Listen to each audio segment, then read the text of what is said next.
The following is a DW Ancient Egypt production. In the last episode, we discussed the end of the 19th Dynasty and left off with Queen Twosret. Her death ended in confusion and civil war. One of the most important rules in life can be learned from the last great pharaoh of Egypt, who should have paid more attention to Pepi I.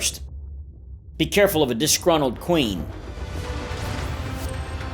The topics of this episode include Pharaoh Setnakhte, Pharaoh Ramesses III, the Harem conspiracy papyrus, tomb KV-11, Ramses III's mortuary temple at Medinet Habu, and the Great Harris papyrus.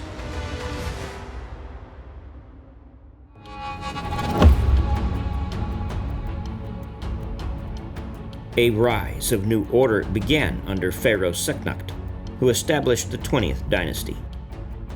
He was a man of unknown origins who seized the throne during a time of crisis and political unrest, likely from Twosret, and he was presumably a minor descendant of Ramses II through a separate family line from that of Seti II, Siptah, and Twosret. Ruling from 1190 to 1186 BC, Setnakhte put down Asiatic rebellions, reopened temples, and restored their revenues. While his reign was comparatively brief, it was just long enough for him to stabilize the political situation in Egypt and establish his son, Ramses III, as successor. Setnakhte began work on his tomb KV-11, but stopped when the tomb builders accidentally broke into the tomb of Pharaoh Ramesses in KV-10. He constructed the entrance, the first two corridors, and the first chamber before abandoning KV-11. He then appropriated the tomb of Queen Twosret in KV-14. The remainder of this tomb would be completed by Ramses III.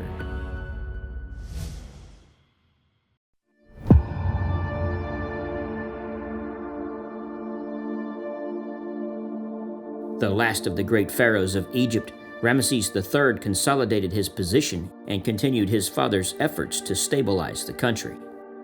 There were no problems in Nubia, since that had now more or less achieved again the status of a subdued colony. The outside world of the Mediterranean was a different story. Ruling from 1186 to 1155 BC, Ramses III would not have the same stability like Ramses II. Times were changing. This was now the Greek Dark Ages, which were experiencing the Trojan War, the fall of Mycenae, and a great surge of displaced people seeking new lands. A tidal wave of foreign invaders was about to break upon the shores of Egypt. The first signs of trouble came in year 5 with an attack from the west. The Libyans invaded and attempted to force their way into the fertile lands of the western delta. The Egyptian army responded and managed to annihilate them. However, in year 8, a more serious invasion was attempted by the Sea Peoples. They had returned from their earlier attempt involving Ramses II and had since organized into a confederation. These people were sufficiently desperate and well armed enough to have destroyed the mighty Hittite Empire. While waiting a while in Syria, they were now moving south toward Egypt, who took them very seriously. These invasions were not just military operations, but movements of large populations by land and sea who were seeking permanent settlement. Ramses III didn't hesitate and assembled a vast army to meet them on the eastern frontier. He fought a land and sea battle and was victorious in halting their advance. The details of these battles are unfortunately unknown. Keep in mind the Egyptians were terrible sailors and avoided the open sea at all costs. When thinking about these sea battles, picture a landlocked battle on the Nile for a more historically accurate picture. For 3 years, Egypt was quiet. Then came trouble on the western border again, involving the Libyans and Sea Peoples. The frontier forts took the brunt of the attack as the invaders again attempted to overrun the delta.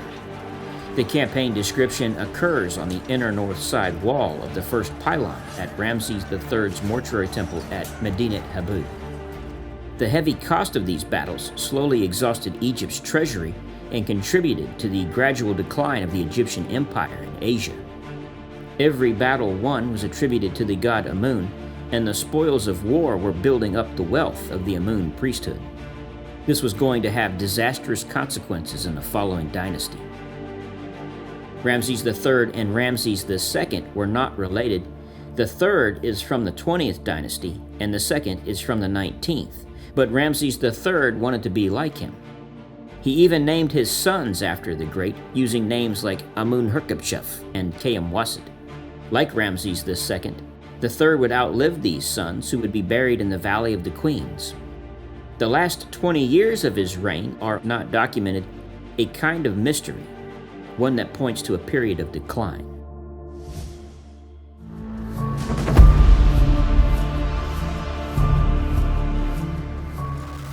Through the discovery of the Harem conspiracy papyrus, it is now known that there was a plot to kill the king. This began with the motivation of a minor Queen T, who wanted her son, Prince Pentawore, to succeed to the throne. This murder was carried out, but the conspirators were caught and the crown passed to the king's designated successor, Ramesses IV. He had the conspirators, who were all personally known to the king, rounded up and put on trial. Now, punishment in Egypt was different than our current Western philosophy of rehabilitation. Jails and prisons were a strange concept to the ancient Egyptians and to the ancient world for that matter. Why imprison someone for doing something wrong? It was a strain on your resources. Someone did something bad, so you put them somewhere and support them? Why do that? A better way was to make the punishment quick and over with. These included the removal of ears and noses, or execution, which in Egypt was a terrible thing. The ancient Egyptian government executed someone by impaling them on a stake. 14 officials were called to sit in judgment. They included 7 royal butlers, 2 treasury overseers, 2 army standard bearers, 2 scribes, and a herald. The commission was given full powers to call whatever evidence was needed, and most unusually, power to deliver and carry out the verdict, even the death penalty, which was normally reserved to the king alone. Those on trial included the chief of the chamber, several butlers, the scribe of the harem, several inspectors of the harem, overseer of the palace, captain of the archers in Nubia, and 6 wives of the people at the harem gate. During the trial, evidence emerged of a plot to incite revolt outside the palace to coincide with the intended coup within. Over 40 people were implicated and were tried in groups. The record of Queen T's trial has not survived, but she was most definitely killed. 28 people, including the major ringleaders, were found guilty and almost certainly put to death. The second prosecution condemned 6 people who were forced to commit suicide within the court itself. In the third prosecution, the 4 people involved, who included Prince Pentawore, were condemned to suicide, although not immediately within the court, but presumably in their cells. During the trial, some of the accused harem girls tried to seduce members of the court, but they were caught in the act. One judge was found innocent, the others were condemned to have their ears and nose amputated. A butler, who was one of the convicted judges, committed suicide before the sentence could be carried out.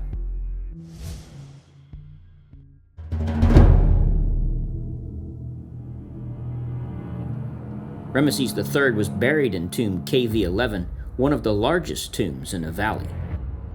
The tomb was originally abandoned by his father after it struck KV-10, but Ramesses III continued the work. The tomb's entrance is flanked by 2 bovine-headed pilasters. The entrance is followed by 2 corridors, one with 2 side chambers, the other with 8 chambers. Beyond the second corridor, the cutting of a third corridor on the axis of the tomb broke through the ceiling of KV-10. The right wall was cut further to the west, transforming the corridor into a chamber. A continuation of corridor D2, with its axis shifted to the west and not parallel to the original axis, has a floor inclined upwards, possibly to avoid further collision with KV-10. This corridor is succeeded by well chamber E, a pillared chamber F with a side chamber and a central descent, another corridor G, 2 square chambers, a large burial chamber with 4 side chambers, and 3 more small chambers beyond. The burial chamber is an 8-pillared hall that once housed the red granite sarcophagus. The entrance, the first 2 corridors, room D1, and the entry to corridor D2 originally bore the names of Setnakhte.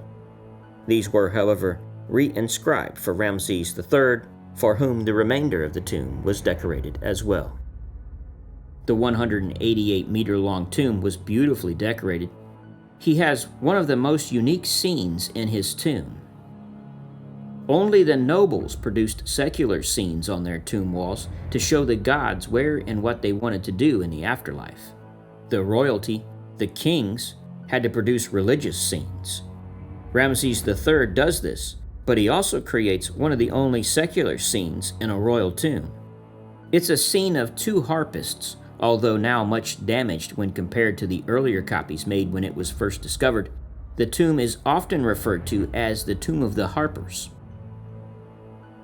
The mummy of Ramesses III was found in the Deir el-Bahri cache of 1881. Along with Amenhotep II's mummy, these were the only royal male mummies that did not show any post-mortem trauma inflicted by tomb robbers, although he was far from being in good condition. Ramesses III's mummy was the model for Hollywood when they created the mummy movies in the early 1930s.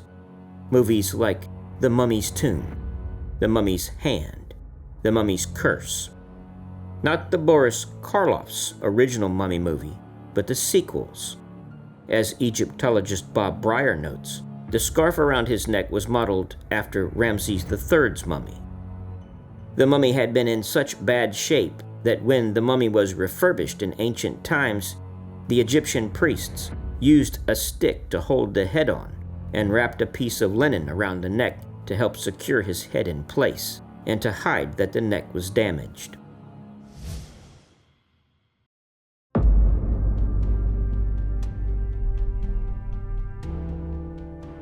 Ramesses III's mortuary temple at Medinet Habu is one of the best preserved temples of the New Kingdom. Made out of stone, these walls are 30 foot thick. The temple, some 490 feet long, is of Orthodox design and closely resembles the nearby mortuary temple of Ramesses II, the Ramesseum. The temple precinct measures approximately 690 feet by 1,000 feet and contains more than 75,347 square feet of decorated wall reliefs. Its walls are relatively well preserved, and it is surrounded by a massive mud brick enclosure, which may have been fortified. The entrance copies a Syrian fortified gateway, which makes it one of the most unique mortuary temples in Egypt.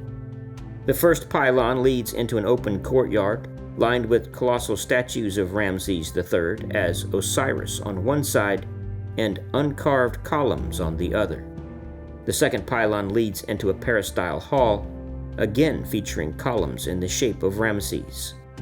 The third pylon is reached by continuing up a ramp that leads through a columned portico and then opens into a large hypostyle hall which has lost its roof.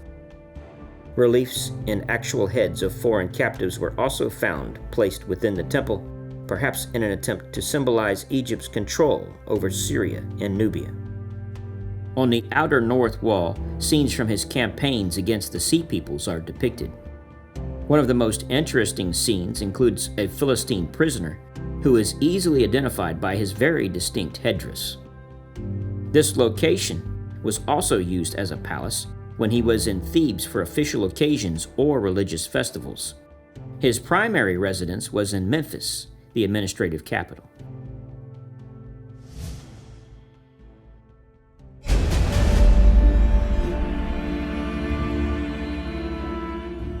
During the reign of Ramesses IV, the Great Harris Papyrus was created, which detailed the life of Ramesses III. This is the longest known papyrus from ancient Egypt, measuring 133 feet long. The text consists of 117 columns, 12 to 13 lines each that list the endowments for Ramses III's mortuary temple at Medinet Habu. The bulk of the Great Harris Papyrus charts the annual temple festivals and his gifts to them over the 31 years of his reign. According to the Papyrus, Ramesses III gave immense gifts to the temples, which included cattle, land, cloth, oil, and wine. This papyrus was discovered in a private tomb nearby and takes its name from a Mr. Anthony Charles Harris, who bought it in 1855. It was later entered into the British Museum in 1872. It must, at some time, been part of the official archives of the temple at Medinet Habu, but how it got from there and into a small private tomb remains a mystery. Perhaps the robbers of Ramses III's tomb found the papyrus and sold it as the Book of the Dead. Remember, most Egyptians were illiterate at the time. Here, he thought he had the Book of the Dead, when in fact he had the administrative record from Ramses III's reign. The greatness of the Egyptian pharaohs ends with Ramses III. Egypt would no longer experience political and economic power. A series of invasions and internal problems would continue to plague the country for the remainder of its history. We'll feature the end of the New Kingdom in the next episode.